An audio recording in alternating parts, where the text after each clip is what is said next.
Hello everyone, this is your host TrevCL, and welcome to another Pokemon Challenge video. Today we're going to try completing one of the most unique solo runs you'll ever see. I'm going to answer the question, can you beat Pokemon Red with only a single Missingno? Now, Missingno aka Missing Number is perhaps the weirdest glitch to exist in all of video game history. Despite not being anywhere close to an official Pokemon, it's got base stats, a level up learn set, and a TM/HM learn set. Speaking of base stats, I like to enter in the theory that Missingno was the unofficial original debut of Ultra Beast. I mean, just look at that stat distribution. A base 136 attack makes it the strongest physical attacker in all of Kanto, 2 points higher than the True King, Dragonite. However, the good times stop there. A base 33 HP puts our stamina around the level of a Pikachu. Base 29 speed makes us slower than Pokemon like Snorlax and Slowbro, and don't get me started on those defense and special stats. Thankfully, a base 0 stat does not result in a literal stat of 0, otherwise this run would end up being nigh impossible. Moving on to the learn set of Missingno, it has the infamous level up moveset of Double Water Gun and Sky Attack. Water Gun seems like a great option to deal with Brock early, until we go back and look at the base 6 special stat. Sky Attack is incredibly powerful, but the charge turn and 90% accuracy makes it less than reliable. And no, even though Missingno is part bird type, which was the prototype for what would eventually become the flying type, Sky Attack does not get the stab boost. Now I was surprised to learn that Missingno actually has quite the expansive move pool, learning stab moves like Mega Punch and Kick, Double Edge, and Tri Attack. It also learns coverage moves such as Psychic, Ice Beam, Thunder, and Earthquake. I do, however, doubt that I'll be using too many special moves in the late game, especially once I get Swords Dance. Swords Dance makes my already godly attack stat unfathomable, while also boosting my other stats thanks to the Badge Boost glitch.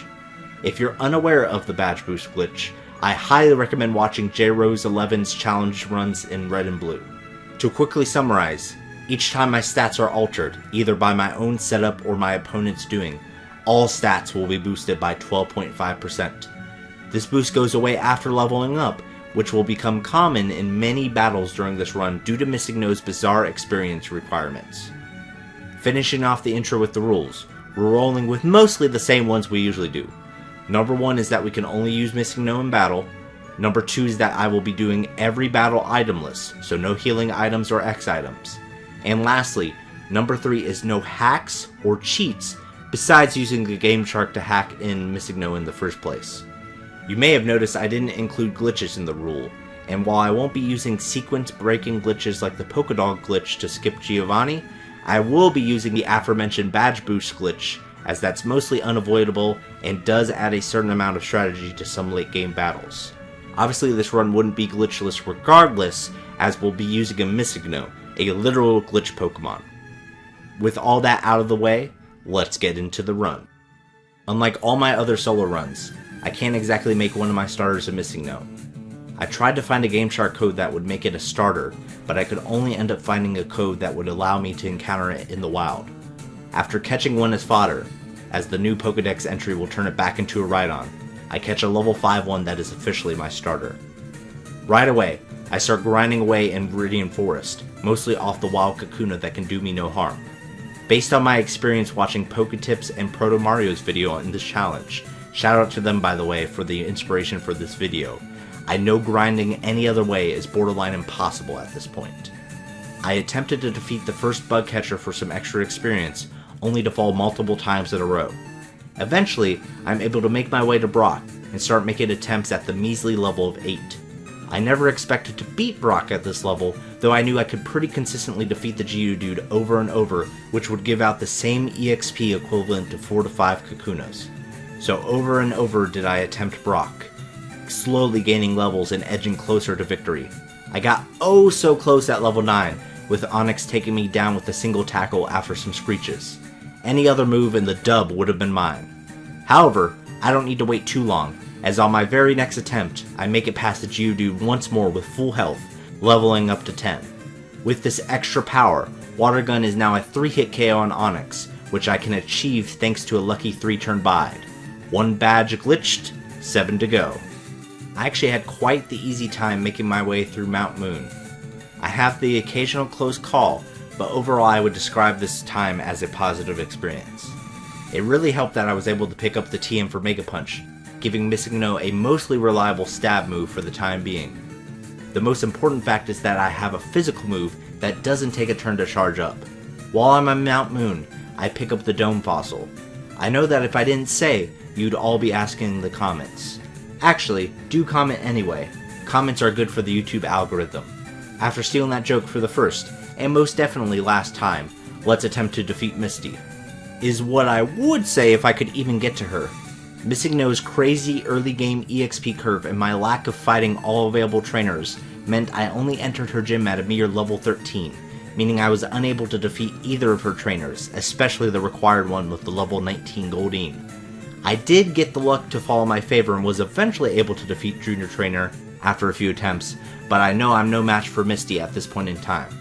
It turns out I'm also no match for the rival, even after burning 2 of my rare candies for some easier leveling up. I didn't mind using those early, as my research showed that Missingno is piss easy to level up in the mid to late game, sometimes even leveling up 2 times in a single boss fight. So yeah, no regrets about this early candy use. While I was struggling to defeat the rival, I was quickly gaining levels from the Pokemon I could defeat. Level 19 was the tipping point in my favor, one-shotting the Pidgeotto with Mega Punch, dispatching of Abra, avoiding a hit from the Rattata despite being outsped, and then outspeeding and OHKOing the Bulbasaur with yet another Mega Punch. After defeating my rival, I did make a few attempts at Misty, but after getting nowhere close to defeating her Starmie, I decided to make my way to Bill's house first before making any more attempts. On the way, I pick up the TM for Thunderwave, which Missingno can learn.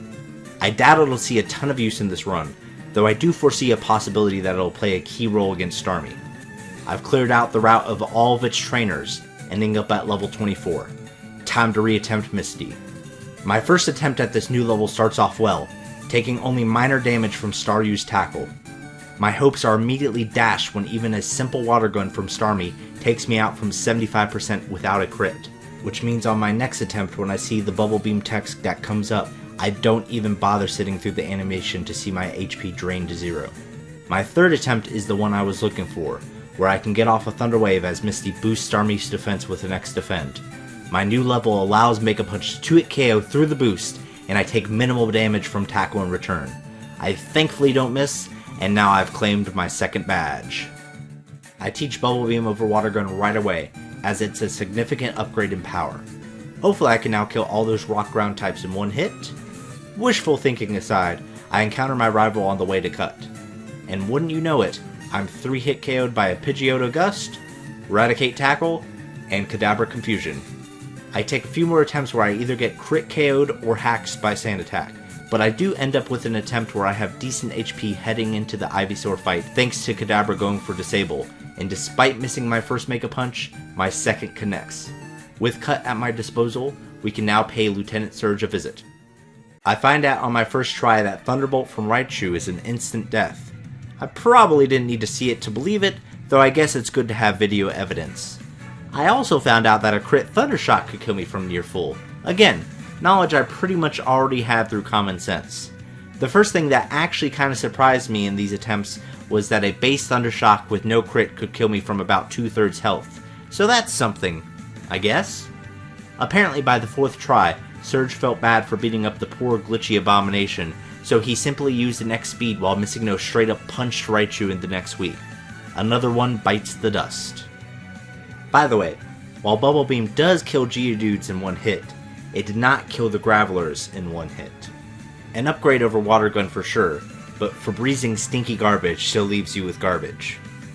Upon reaching Celadon City, I head for the department store.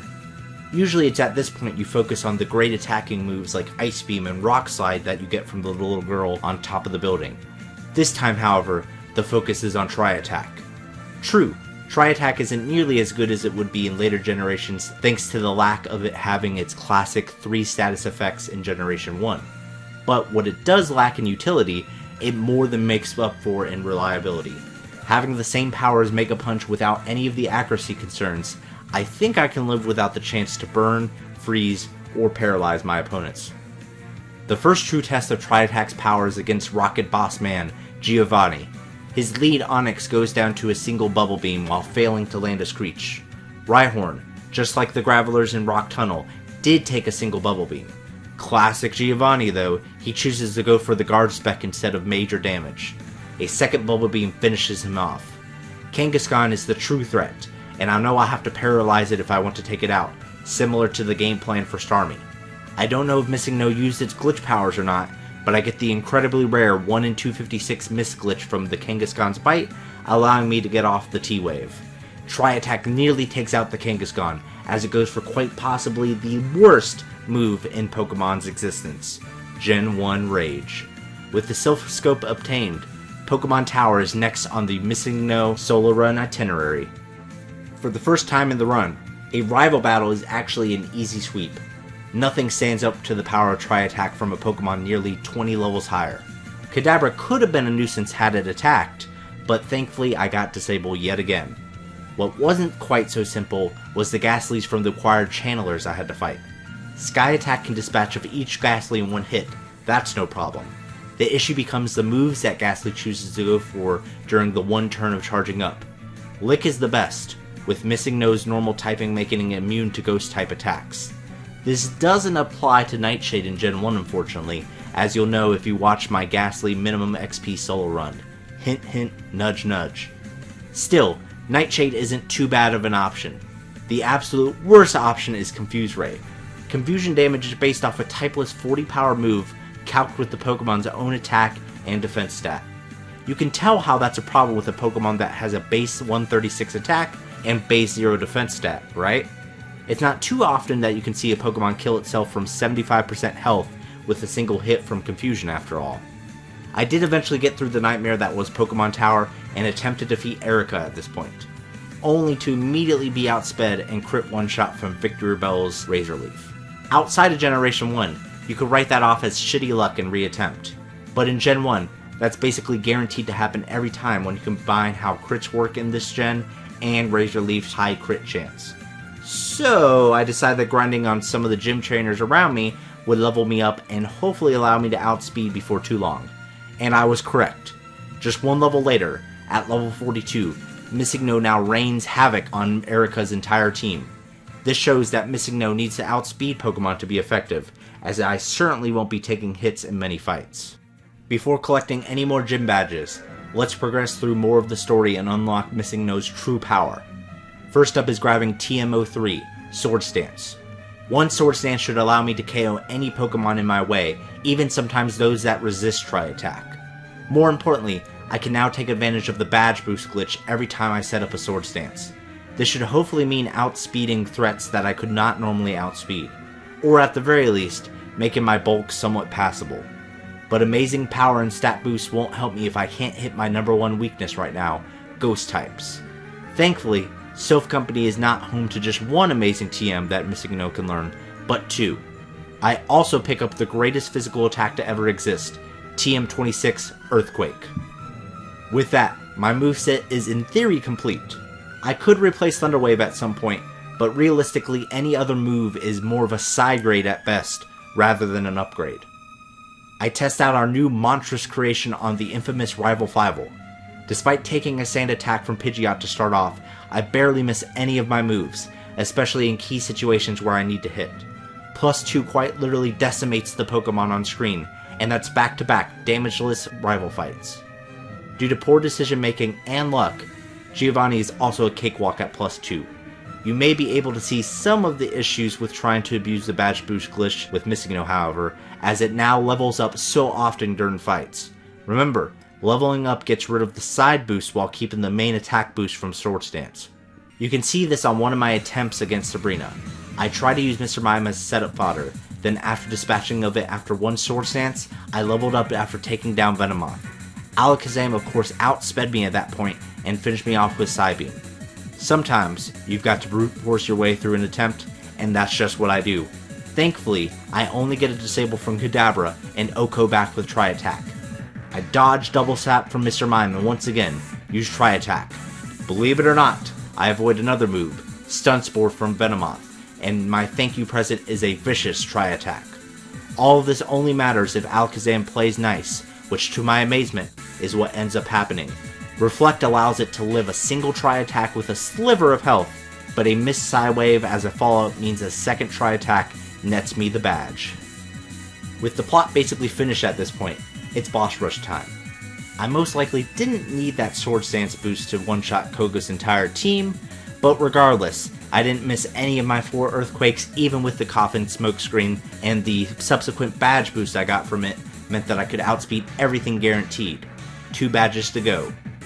Blaine is just as weak to the SD plus EQ combo as Koga was, so let's try that again. All was well, until I lost my speed boost from leveling up right before Arcanine, and then crit with a takedown. The second attempt goes a lot smoother with me using one of my rare candies beforehand. With this boost in EXP needed to level up, I keep all my stat boosts until the end of the battle. An entire generation of Arcanines are wiped out from my uber powerful Earthquakes, and that is now 7 badges acquired. Finally, Giovanni, the 8th and final gym leader, doesn't even require Missingno going for an SD to sweep. With this level advantage, I outspeed every Mon bar Dugtrio, and Earthquake obliterates everything in sight. I have all 8 gym badges now, so the only key fight between now and the Elite Four is against my rival. I get a Rude Awakening in my first attempt, as while the first 4 Pokemon go down easy, Alakazam utterly annihilates me with Psychic from full health. However, equipped with the knowledge that I level up after taking out Gyarados, I set up on the Growlithe instead of the lead Pidgeot. I don't mind the burn that I get from the Growlithe. With my insane power at +6, it no longer matters. I just needed the speed from the badge boost glitch, allowing me to outspeed and wreck both the Alakazam and Venusaur. With that, we've defeated our rival for the second to last time. All that's left is the Elite Four and the rematch with him as the champion. Let's do it. Normally, the Elite Four are the hardest matches in the entire region. Pokemon at the highest level we've faced so far, the need to grind up immensely before making attempts. However, my Missingno is already at the incredibly high level of 75. Looking at my final stats, 241 TAC is purely insane, and honestly the speed is not the worst thing in the world. Definitely workable in tandem with the badge boost glitch at least. The defense and special stats though, yeah, there's really no defending those stats. Lorelei is up first, a good benchmark to test out our readiness. And oh boy, were we ready. A single Sword Stance is all I need to sweep with Tri-Attack, even accounting for the Growl making Missingno's attack +1 instead of +2. Jinx was able to get off some big damage with Body Slam, but avoiding the pair allowed me to still outspeed her ace, Lapras, and finish the first battle off no sweat.